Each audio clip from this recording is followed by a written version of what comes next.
Hey there, this is Kristen Kiefer, and you are listening to episode number 10 of the Well Storied podcast. The Well Storied podcast is sponsored by my lovely Patreon supporters.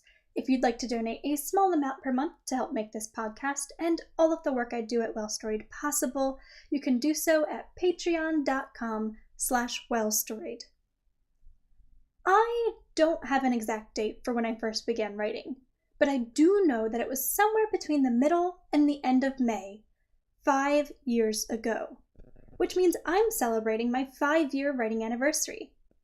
To celebrate, I shared 5 things I wish I'd known when I first began writing over on my YouTube channel this week, which you can check out by heading over to youtube.com/Kristen Kiefer.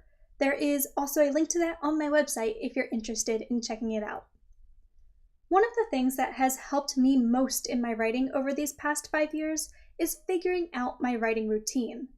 I can't say that it's a perfect one, but it certainly does work for me most of the time, and I know without it I wouldn't be nearly as far along in my writing journey as I am today.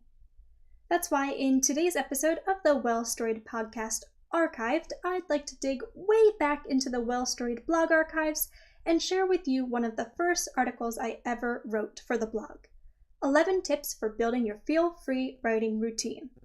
This article was first published on January 22nd, 2015, and you can find it on my website at well-storied.com. Without any further ado, let's dive in. Oh, you write books? That's a lot of work. How do you find the time? Insert eye roll here, right? If you are anything like me, you absolutely loathe this question. It's not necessarily annoying. The thing is, you simply don't have the time.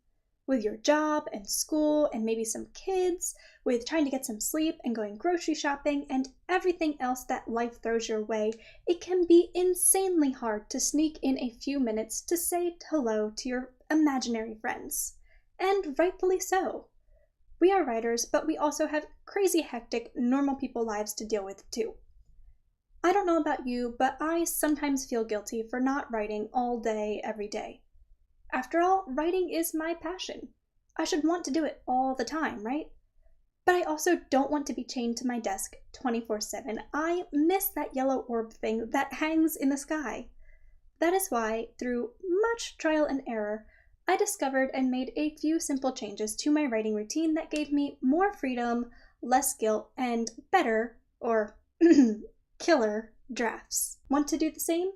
Here's how to buckle down and build your feel-free writing routine today. First, let go for your writing routine. Letting go is hard, but writing is vulnerability, and vulnerability is change. It's time to give up your figurative, fuzzy pink blanket, or literal, no judgment here, and begin building an efficient and productive writing routine. Here are a few things you need to give up to make it happen. 1. Guilty pleasures. It stinks to give up the easy things, but they are making you complacent. Every time you decide to watch the latest 5 seasons of Desperate Housewives over writing your book, you are telling yourself that simply getting by in life is more important than doing amazing things. And that's not cool. Don't get me wrong, your guilty pleasures aren't evil. You can still spend some time smashing the controller keys or window shopping the Forever 21 website, but treat them as indulgences, or better yet, rewards for consistent writing. If you find yourself unwittingly sucked away for hours at a time, try setting an alarm so that you know when it's time to quit. Hold yourself accountable. You truly won't regret it when you have a finished manuscript in your hands. Number 2, guilt. You are going to screw up. Say it with me now. You will screw up.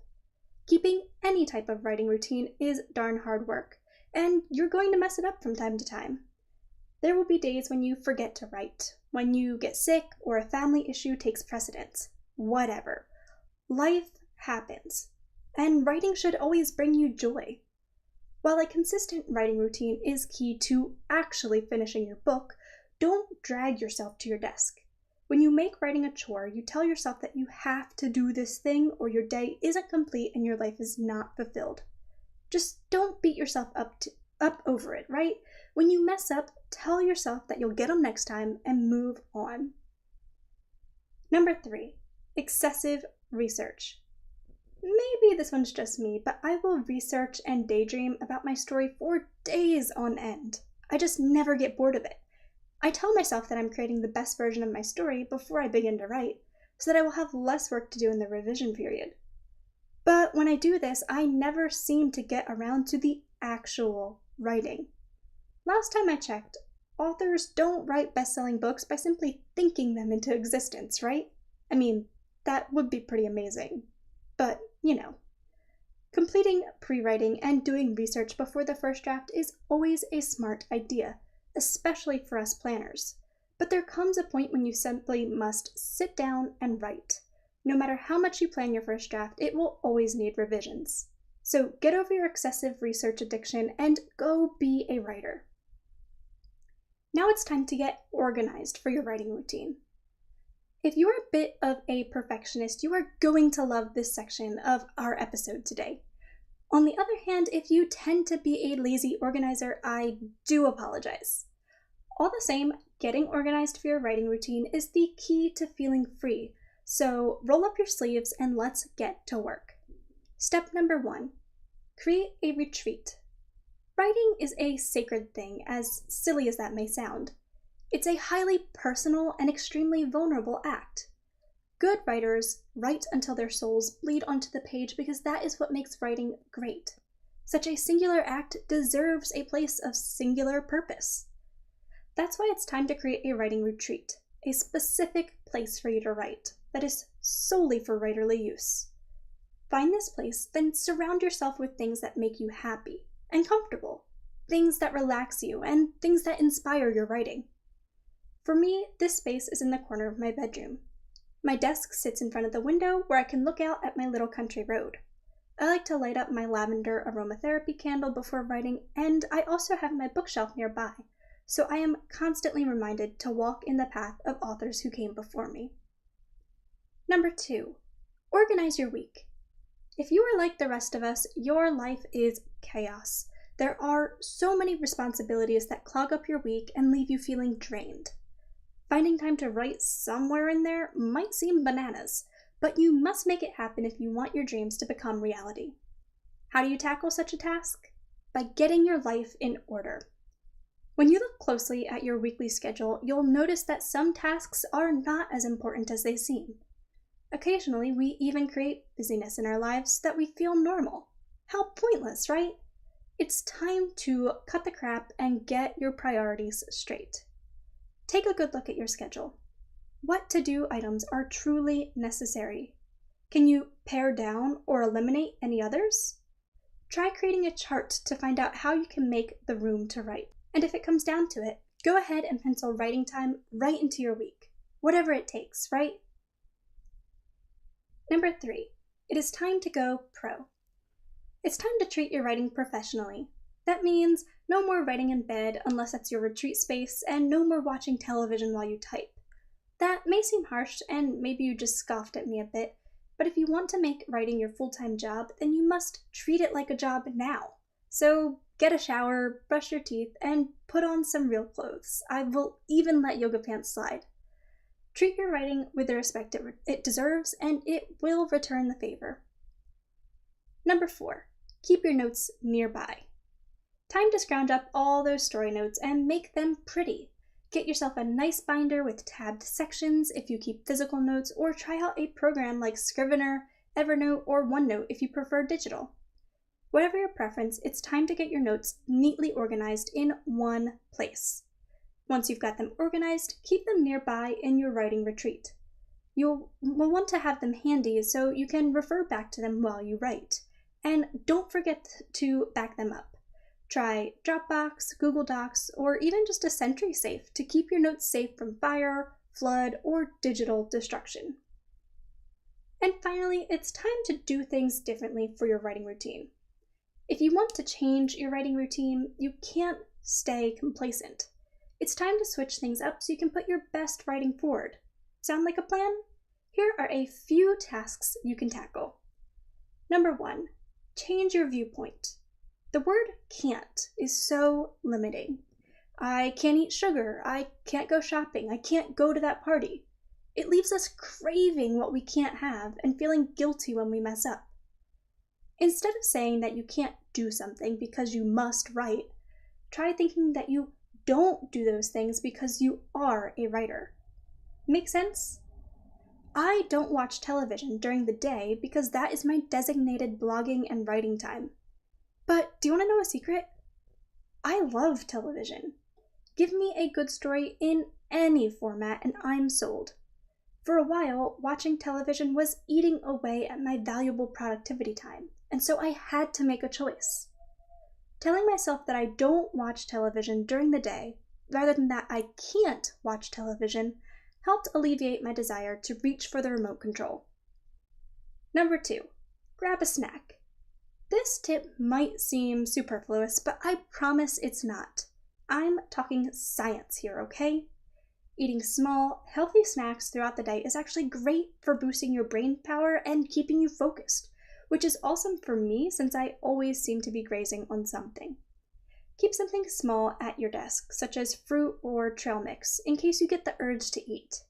Make sure not to choose anything too messy either. Also, try to keep water or tea on hand. Having something to quench your thirst as you write really does help keep you alert and focused. If you aren't a fan of snacking, you can always try chewing a piece of gum to trick your brain into thinking you're eating. It may not keep your levels stable, but it will provide a little extra blood flow to your brain to keep you on top of your game. Number 3, work in batches. Binge writing is nowhere near as fun as binge reading or binge watching, and it's not the best way to produce quality work either. Instead, try working for 15 or 30-minute intervals at a time, writing as much as you can in those precious minutes. You can always set an alarm if you find it hard to keep the time. Once you've finished an interval, take a 5 or 10-minute breather. Stretch, check social media, make yourself a cup of joe. When your time is up, don't reread your work. Just set another timer and pick up where you left off. Complete as many batches as you can. You may be surprised to find how many words you've written at the end of the day, and just how good those words are. Try to batch write at least 3 or 4 days a week so you can keep improving upon what you've already learned in your writing. Let me drive the cliche further into the ground by saying practice makes perfect. It's true, so hop to it. And our 4th task, create a routine. Like I said above, binge writing is not your friend. It's simply not good time management. You need consistency in your life to improve upon your skills as a writer, and just 10 minutes a day will always be better than 1 hour crunched in at the end of the week. You may need to play around with your schedule before you find what works best for you, and that's okay. Writing an entire book is a big dream. It may even seem insurmountable, but I promise you that it's not. The best way to achieve big dreams in life is to work towards them step by step. So dream big and work small. Create a minimalist routine that allows you to chip away at your dream little by little every week. Then, at the end of the week, look back over what you've done. Incredible, right? Those 10-15-minute sessions all equal a chapter, 2 chapters, maybe even more. It's progress, and progress should always make you proud.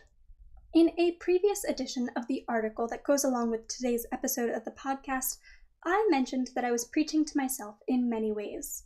My own writing routine was faltering, and I needed to get back on track. Today, I'm proud to say that I've written at least 200 words every single day since March 2015. I know that sounds crazy, but even on my busiest days, taking 10 minutes to write my daily words has kept my novel progress running full steam ahead, and it's all thanks to building a writing routine that worked for me. A daily writing routine might not be the best choice for every writer, but it's certainly worth trying out. It may just change your life.